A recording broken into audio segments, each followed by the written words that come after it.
The mortgage business, real estate overall, is still extremely busy in many parts of the country. Inventory is still low. Interest rates are at still a historically low average. And that's exciting news for first-time home buyers and even many buyers who want to refinance. Welcome to the Jennifer J. Hammond Podcast. Jennifer is a licensed realtor, educator, speaker, and best-selling author. Jennifer's goal is to help you find your yay in every day. So Scott Shelton, he is, I'm going to let you share a little bit about your story later. I want to jump right into it because you are a mortgage expert. You've been doing this for many years. How many years? I should ask that. 29 now. 29. Wow. I'm at 24 years in real estate as a licensed real estate agent, but also as a real estate investor. And, I love helping people and teaching people. So it's one of the reasons that I've always been so passionate about, SiriusXM I taught for well over 10 years. And now I want to always make sure that we're helping Facebook, Instagram, all the different places get the information out there so that people can make good decisions in real estate. And mortgages is one of the hottest topics out there. And so I wanted to start, this is going to be dated. I usually try to do as many evergreen things as possible, but I think one thing that's really interesting right now is what is happening with mortgages in the year 2021. What do we want to say? The second year of this health pandemic. And we've had so much craziness with the mortgage moratorium, and interest rates have been historically low, and it's kind of been this incredible market. But I'm curious from your viewpoint, what are you seeing happening right now in year 2021? We're in August 2021. What's happening from the mortgage side for you guys? Well, Jennifer, it's always a pleasure to be with you. We've known each other for so many years, so thank you again for allowing me to be a part of your team. We're more than halfway through 2021, and it's already been an exciting year. I can honestly say that the mortgage business, real estate overall, is still extremely busy in many parts of the country. Inventory is still low. Interest rates are at still a historically low average. And that's exciting news for first-time home buyers and even many buyers who want to refinance. We are starting to see more and more investors enter the market. So I'm really excited about where we are and where we're going. We're going to have a very busy end of the summer and a very busy fall 2021. Oh, I agree. I think it's going to be, and you and I are both in the Washington, D.C. area, which of course we affectionately call the DMV, Washington, D.C., which is not the driver's license plate. People, if you're listening from wherever you are in the country, or anywhere in the world, the DMV is Washington, D.C., Maryland, and Virginia. And our market is such an interesting market for so many reasons. But I'm curious, I want to dig into a few other things that, again, I know will make this dated, but I want to ask a little bit about your viewpoint on, the mortgage moratorium.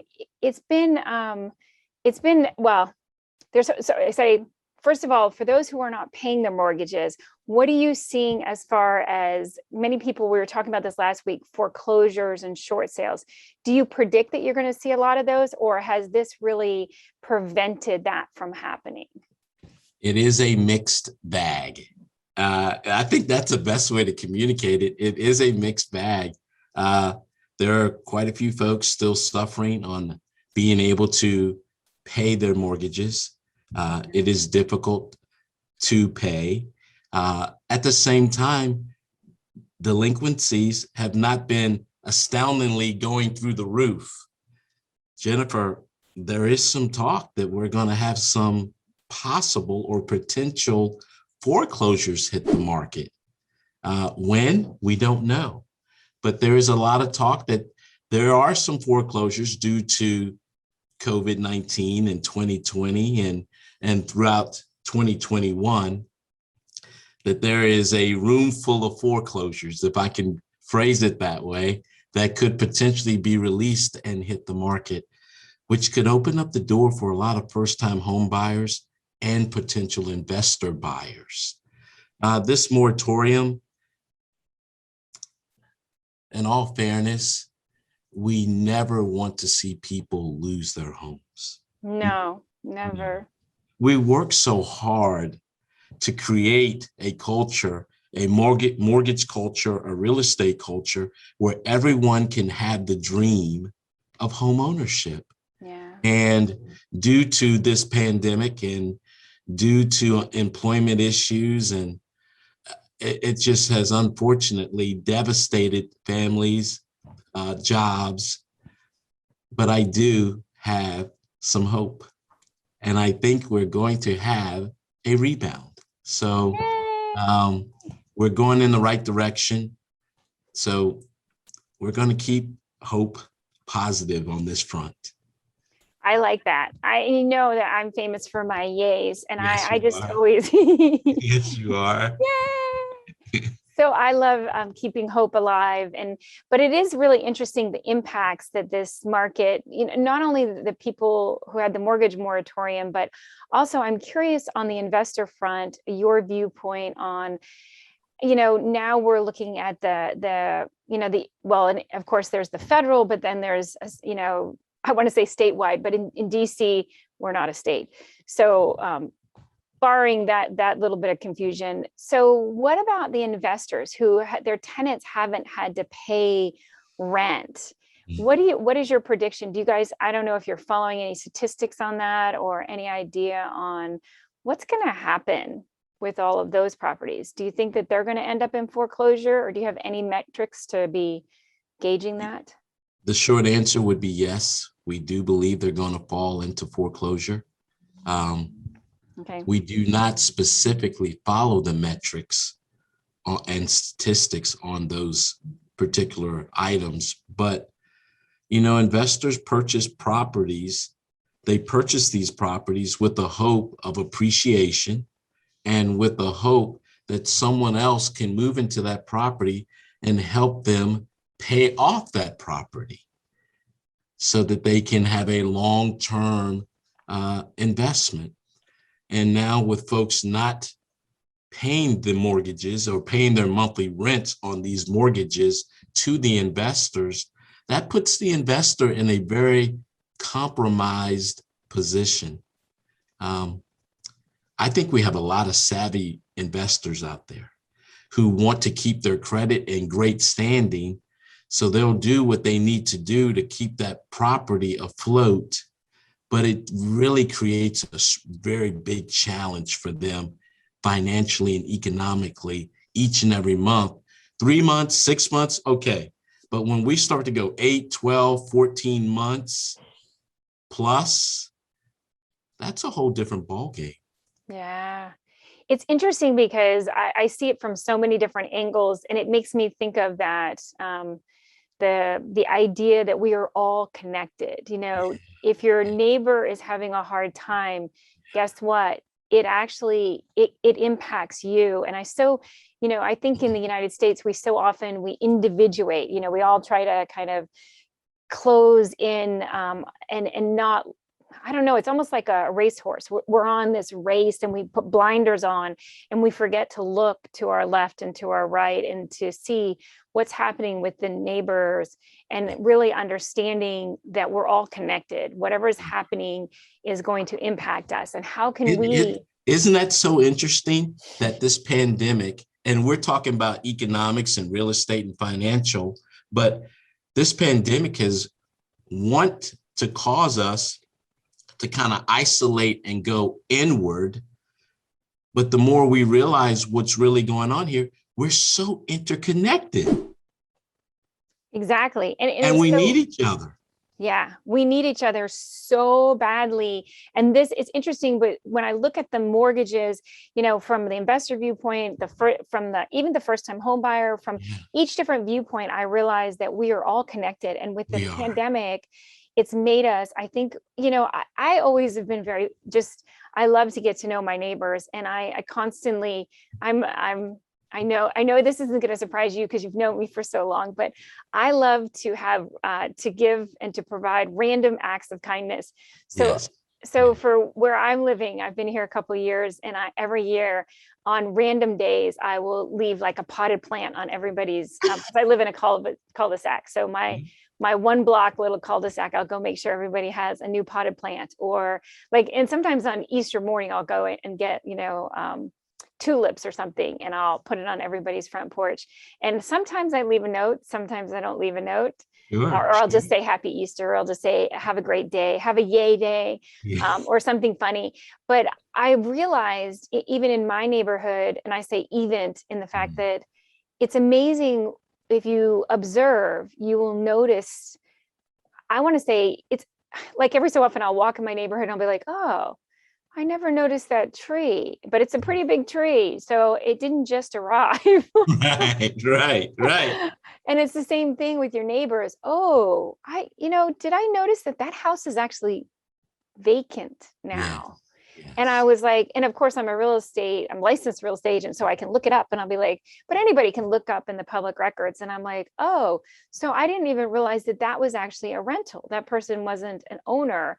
And it made me start realizing, from an owner's viewpoint, from a real estate investor's viewpoint, what are the things, how are we interconnected, and how can we help each other with the mortgages and stuff. So I know I really wanted to talk a little bit about kind of what's happening out there right now. And of course, when we get at least halfway through to there, I'll open up to questions. So all those guys popping in, we see people popping in and popping out in Clubhouse.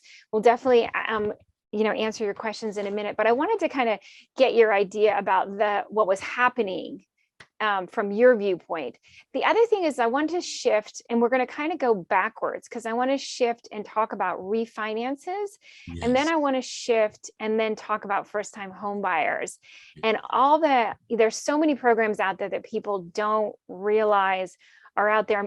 I'm amazed, as you know, I love to do volunteer work for veterans, and veterans, it's amazing to me how many veterans don't know there's a 0 down payment mortgage for them with a USDA loan. And they think, oh, I have to be a farmer, I can't be, and it's so the misconceptions out there for first-time home buyers and the mortgages that are out there, I want to talk about that. But before we go there, and before we go to questions, let's talk about refinance. This is like the question over and over I get. And as you know, I get flooded with hundreds and hundreds of emails about, is it a really good time to refinance? And I'm like, oh my gosh, because I hate answering the question, well, it depends.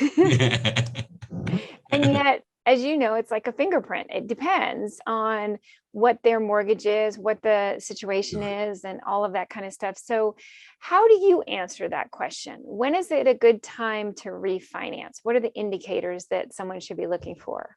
Jennifer, that's a really good question for me. 29 years in the mortgage business, I generally respond, it's always a good time to refinance. However, let's look at the numbers to make sure that it makes sense. It has to make financial sense.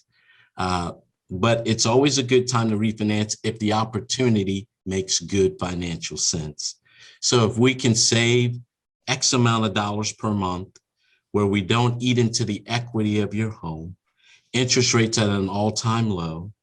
If you years ago initiated your mortgage with an ARM, an adjustable rate mortgage, and now because 30-year fixed rates are so low and you want to refinance to a fixed rate, now is a great time to do so. We have more people at home, working at home. We have more people due to that because of the pandemic. They're now taking cash out of the equity of their property and refinancing and doing home improvements and paying off debt or consolidating debt. So yes, refinancing is always a great opportunity, but you need to make sure that you're speaking with a professional and experienced lender that can provide you with the answers you need to make an informed decision? So two things. One of the most important questions, or one of the most, I should say, frequent questions I get is, so for instance, should somebody refinance if it's a full interest rate or full point lower on their mortgage? Usually. Yeah. General rule of thumb, yeah. But I always put in the caveat, what's the balance on that property? Yeah. Because if the balance is lower, let's say 70,000, the impact is not as substantial as a balance that's 400,000. Yeah. So again, you've got to make sure you're getting an informed, educated response from the lender that you're dealing with. That is so critical when it comes to refinancing. Yeah, and the refinancing, so many people I see that they that get excited about, I want to say, market or marketing or advertised rate. And again, it doesn't always apply to their situation. And so I think that what you just said is so critical to knowing if refinance is the right thing for you to do right now, or if it's something you wait, is you really have to look at those numbers and confront your specific situation with your balance, with the, what's happening in the market, all that kind of stuff.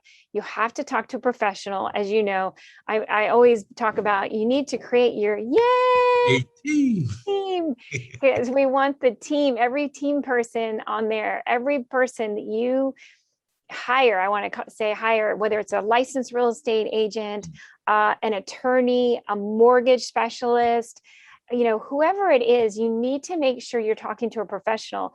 Just like if we had, Linda isn't here today, but my tax expert, Linda DeMarlar, she's a tax master's in Rockville, Maryland. And she's funny. One of the things she always talks about is, please do not use a software to advise you on your tax decisions.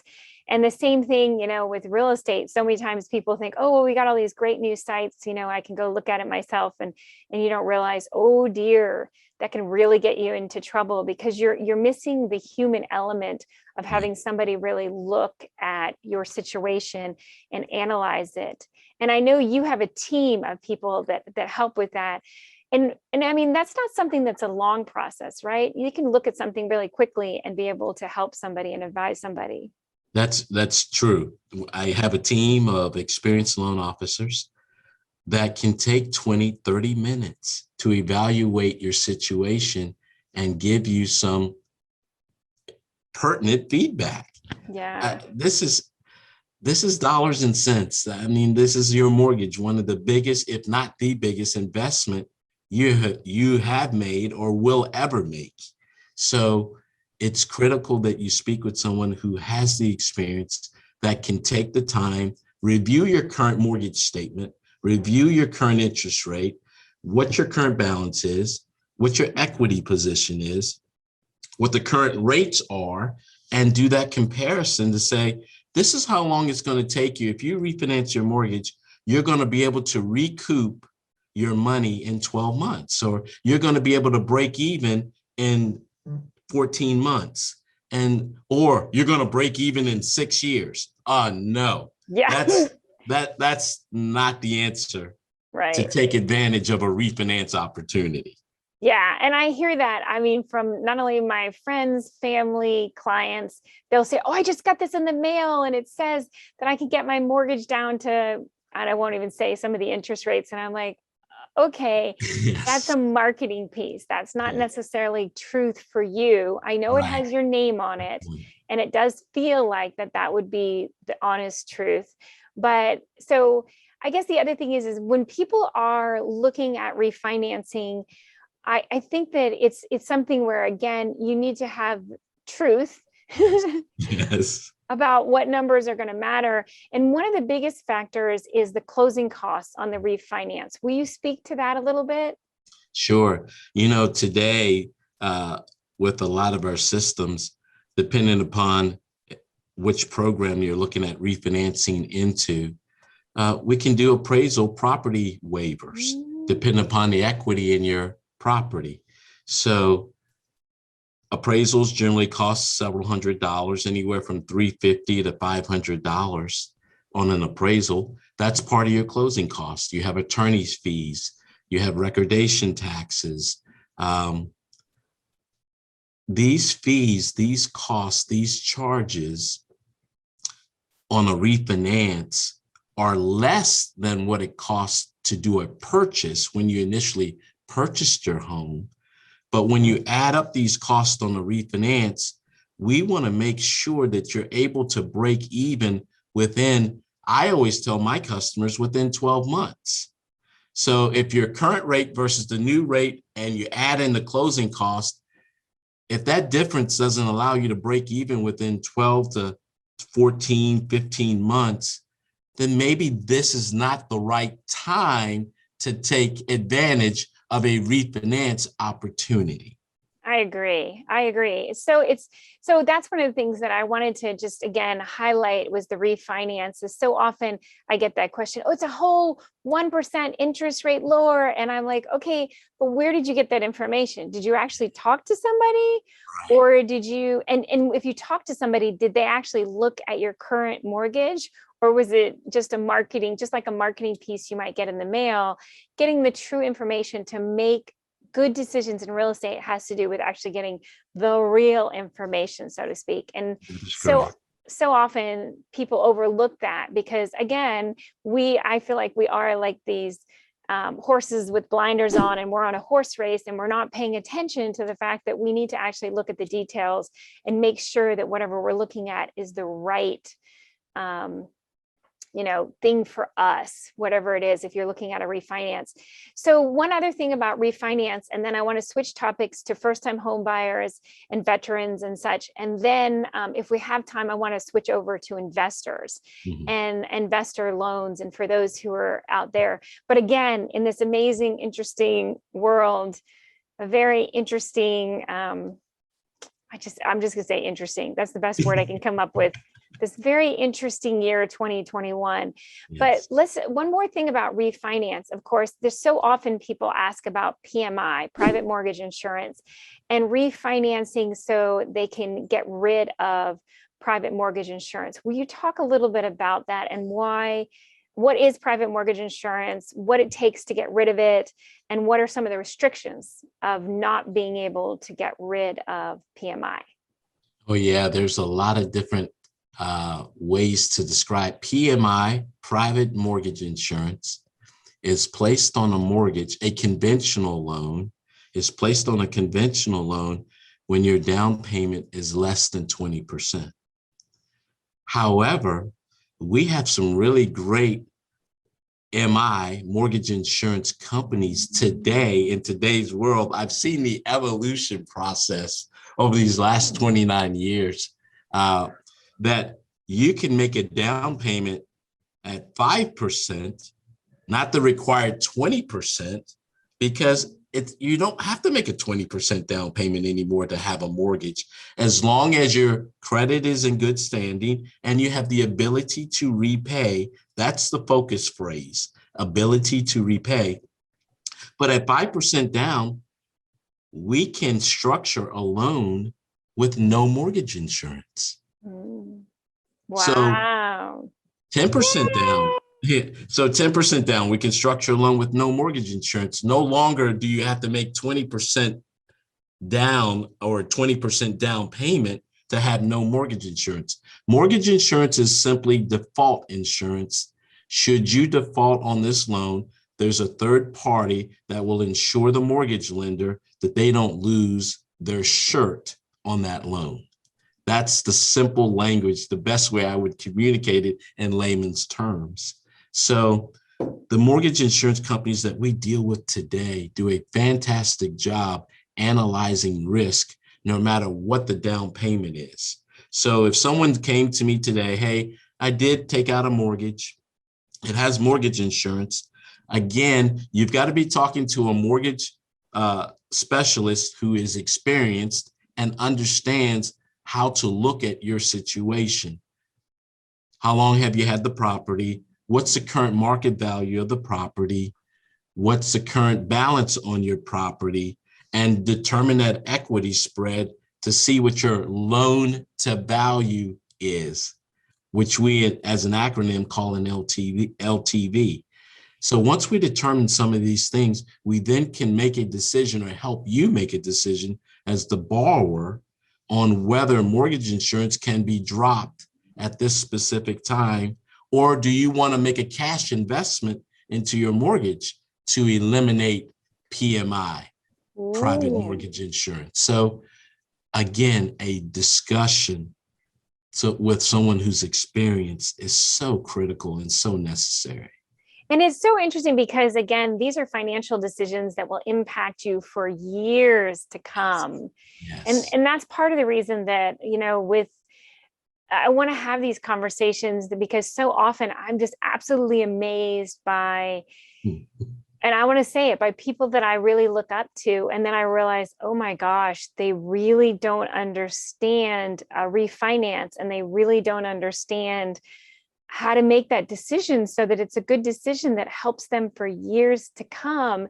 And, again, I'm in this field. I've been in here for, many years now. And so for me, it's second nature. And I think it's that way for whatever you do. If you're a dentist or a doctor or, a construction worker, you think about the ins and outs as no big deal. And that's one of the reasons that I want to always continue having conversations about some of the basics. And I want to call them the basics of real estate investing. And one of the biggest barriers I have found, and in my life, as well as clients, friends, family, whatnot, is the idea that I already know all about it.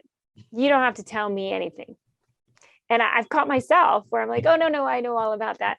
And then I'm like, wait a minute, I didn't know that. And so it's part of the reason that I know sometimes it seems so basic when I ask you some of those questions about refinancing a mortgage, but it's